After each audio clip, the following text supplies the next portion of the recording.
अरे बापरे, आज तर रिझल्ट येणार होता. बघू.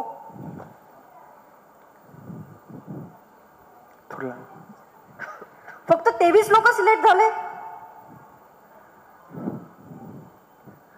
यात तर माझं नावच नाहीये. परत तेच. कृष्णा, हे कृष्णा, ऐकतोय ना तू? अरे मी थकले आता या तणावाला. बस कृष्णा, बस. नाही होते माझ्याकडनं. अरे लोक तर म्हणतात ना, कृष्णा सदा सहाय्य येते. मग तू माझं सहाय्य का करत नाहीये कृष्णा? ऐक ना कृष्णा, हे एकदा तर ऐक माझी हाक.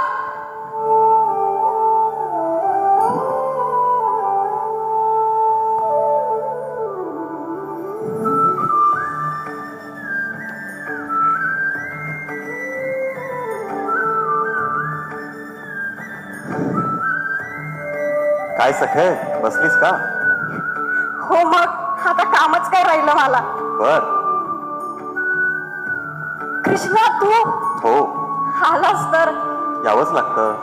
आणि विचारतोय काय झालं? अरे जसं की तुला माहीतच नाही काय झालं. मला सर्व माहिती आहे, पण एवढ्या मोठ्या भक्तांमध्ये कोणाकोणाचं लक्षात ठेवू? तुझंही बरोबर म्हणा. बरं सांगते, पण एक मिनिट. मी तर तुला माझ्या आयुष्याच्या रथाचा सारथी म्हटलं ना रे. आणि सारथी हा रथीच्या मनातलं जाणतोच. हो. मग सांग ना काय झालं असेल. मला माझ्या भक्तांच्या तोंडून ऐकायला आवडतं. महाभारतातही मी अर्जुनाच्या मनाची व्यथा त्याच्या तोंडून ऐकली. कर्णही जेव्हा मृत्यूशय्येवरती होता तेव्हाही त्याच्या तोंडून ऐकलं. आणि आताही मला माझ्या भक्ताच्याच तोंडून ऐकायचंय. आणि सखे, भगवद्गीतेत पहिला अध्याय मी अर्जुनाचं पूर्ण ऐकलं आणि मग बाकीचे 17 अध्याय बोललो. हो बरोबरच रे. माधव, तुला माहित आहे, अरे मी वर्षभर खूप अभ्यास केला रे. अरे मी कुठेच गेले नाही ना. पण आज बघ ना, बघता बघता माझा रिझल्ट 2 मार्कांनी गेला रे.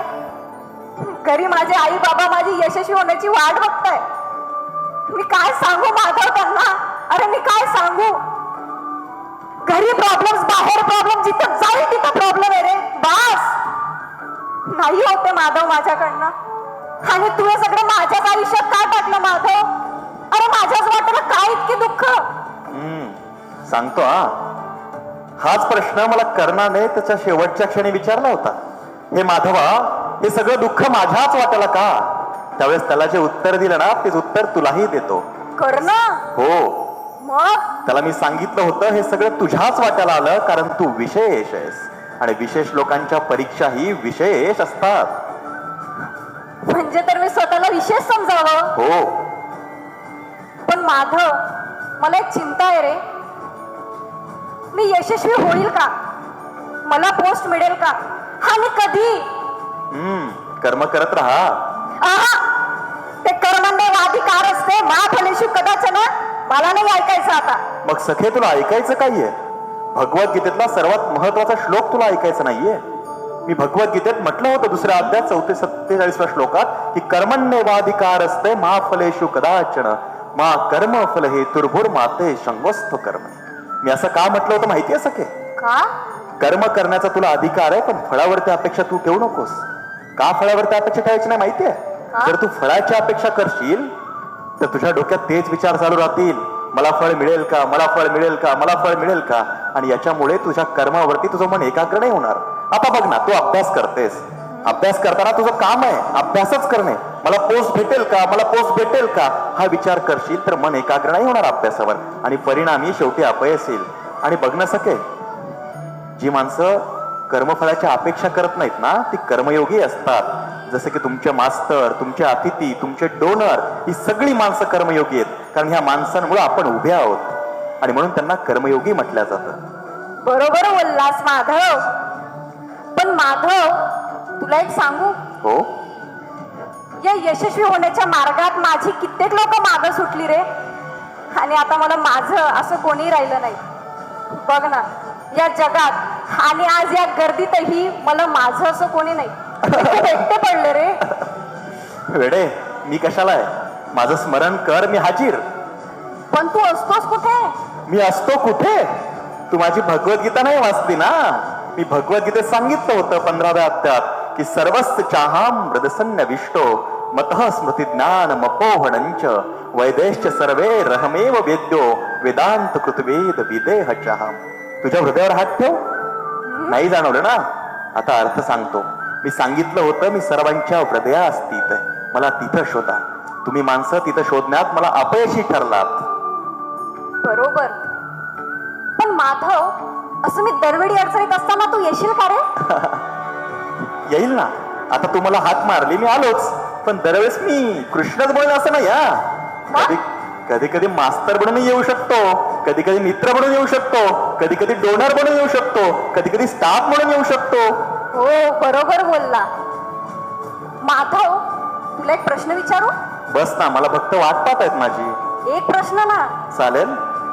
माझं मन फार चंचल आहे रे, त्याला एकाग्र कसं करू? हा प्रश्न फक्त तुझ्या एकटीचा नाहीये. हा प्रश्न अख्ख्या तरुणाईचा आहे. त्या तरुणाला तेच वाटतं की माझं मन कसं चंचल होईल. मी भगवद्गीतेत म्हटलंय, मला अर्जुन म्हणाला होता की चंचल ही मन कृष्ण प्रमादी बलवत दृढम. हे कृष्णा, माझं मन फार चंचल आहे, मी काय करू? त्यावेळेस मी त्याला जे उत्तर दिलं ना ते कोरून ठेव. मी त्याला म्हटलं होतं असंशय महाभाओ मनो दुर्नी ग्रहम चलम अभ्यासेन कोणते वैराग्य न गुह्यते. तुला मनावरती विजय मिळणं अवघड आहे, पण अशक्य नाही. मन भरकटेल त्याला पुन्हा ते पुन्हा भरकटेल, त्याला पुन्हा ते पुन्हा पुन्हा भरकटेल, त्याला पुन्हा पुन्हा. हो माधव, मी तुझी ती ट्रेंडिंगची कविता ही ऐकली बरं का? नाही नाही, मी सोशल मीडिया वापरत नाही. हो बरोबर, ते नाही का? मन के बहकावे बिना मन राह भुलावे ब्रह्मे डाले. तू इस मन का दास ना बन, इस मन को अपना दास बना ले.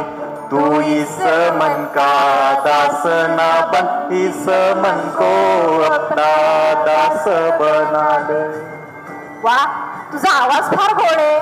मीच गोड आहे. बरं बाबा, कळलं. तू आणि तुझे श्लोक. हो. माधव, तुला एक शेवटचा प्रश्न आता विचार. नाही, आता माझे फक्त शेवटचा माधव. ठीक. आमच्या मास्तरांच्या ऑफिसच्या बाहेर कर्मयोग लिहिलेला आणि तूही गीतेमध्ये कर्माला फार महत्व दिलं का? हा प्रश्न छान होता. कर्माला महत्व का माहितीये? कारण कर्माला महत्व दिलंय कारण जी माणसं कर्माची फळाची अपेक्षा न ठेवता कर्म करतात त्यांना कर्मयोगी मानलं जातं. आता तुमचे मास्तर, तुमचे डोनर हे सगळे कर्मयोगी आहेत ना. आणि हा सखे, याचं महत्वाचं कारण असं होतं की तुम्ही जी कर्म करता ना त्यावरती तुमचं भविष्य अवलंबून असतं. आता मास्तरांनी कर्म केले तर तुमचं भविष्य फलदायी झालं ना. त्यामुळे तू कर्म करता असे कर्म कर की तुझं भविष्य पीडादायी नसलं पाहिजे. बरोबर बोलला. बरं माधव, नाही झालं. मी चाललो. माधव, तू निघालास? हो. पण माधव, तू जाताना मला काही देऊन नाही जाणार? ठेवलंय ना भगवद्गीता. पण ही तर माझ्याकडे आहे म्हणूनच फायदा करून घेतला. मला अजून काहीतरी देऊन जा ना. सगळं जग मला मागतंय, तू पण मागतेस. मग ठीक आहे, पण घे सखे, ठेव. आणि सखे लक्षात ठेव, मी जरी आता जात असलो तरी तुमच्यासारख्या कित्येक लोकांमध्ये मी अजूनही जिवंत आहे. आणि अजून एक सांगतो, मला जर काही द्यायचं असेल ना तर तुम्ही सर्वांनी मला तुमचे कर्म द्या. मी खुश झालो. माधव, कृष्णम सदा सहाय्यते.